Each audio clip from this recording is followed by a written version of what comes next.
Next, we're going to add a case to our redraw tap method that we'll call a new method called draw circle, like this. We haven't written that yet, but it will. Wait for it. Draw circle. So let's add that now. I will basically copy and paste all of draw rectangle, like that. And I'll paste that into space below, and call this thing instead draw circle. And the reason I'm taking the entire method is only one line of code changes. So we make a new renderer, we start rendering stuff, make a rectangle inside it, give it a red fill color, a black stroke color, a 10-point line width.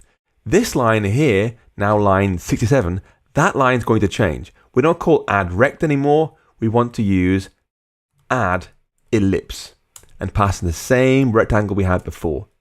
Then draw that path and then assign it to our image view. Now what this is doing, of course, is saying, okay, I have a rectangle that is 512 by 512. Here is how big the ellipse needs to be to fit into that space. In this case, 512 by 512 happens to be an exact square rather than a rectangle, and so this will be a circle. So now I'll press Command R and see how the app behaves now. So first we can see there's our square. When I press redraw, you can now see our circle. But if you notice, the stroke around the edge gets clipped off the bottom here and at the top, and more visibly here on the right and on the left. Now, in our case, the rectangle we're making, this CG rect here on line 61, that happens to define a space that's the exact same size as the CG size used to make our entire canvas, meaning that it goes edge to edge, and thus the stroke gets clipped. To fix this, we can either inset the rectangle by hand by saying, start 5 points in from the left and 5 points from the top, and then bring it 10 points in for the width and 10 points in for the height. That would do it just fine.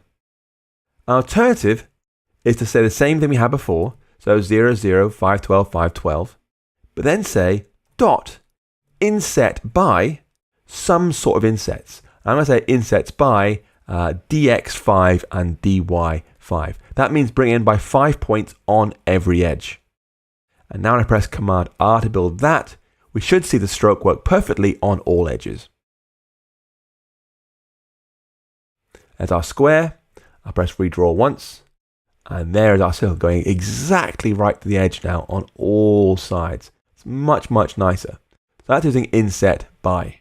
Next, let's look at a different way of drawing rectangles, because you can actually fill them directly with your target color. I'll go up to our method up here, redraw tapped, add a new case, which I'll call case 2, draw checkerboard, like that.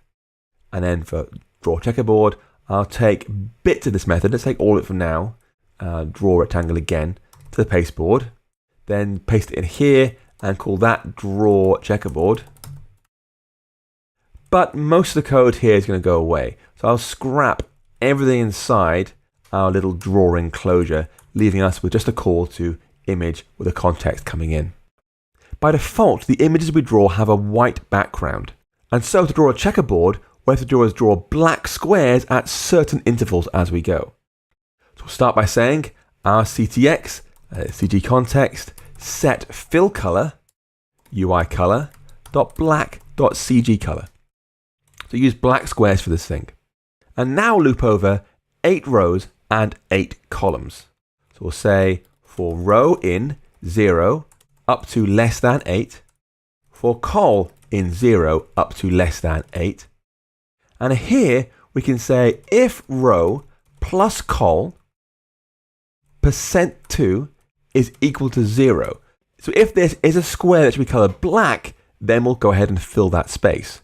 Now remember, of course, checkerboards have black, white, and the next row, white, black, then black, white. It alternates between the rows, and that's why we have this row plus column %2, so it offsets it as we proceed through the rows. We'll then say ctx.cg context.fill. I'm going to fill this rectangle here. We'll say a cg rect, where our x value is going to be our col position times 64.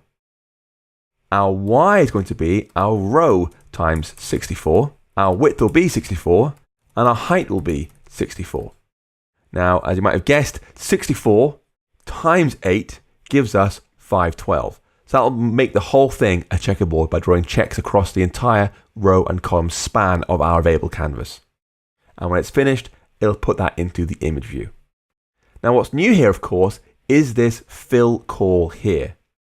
That skips the whole add path, draw path work and just fills the rectangle given as its parameter using whatever the current fill color is. You already know about ranges, 0 up to 8 and 0 up to 8 again, and modulus, so hopefully this should be fairly straightforward. If you wanted to make this code slightly clearer, you could say instead of modulus, we'll do row plus col is multiple of 2, like that, to get the same behavior. Now again, because we're only filling in some squares, the default background color is used elsewhere.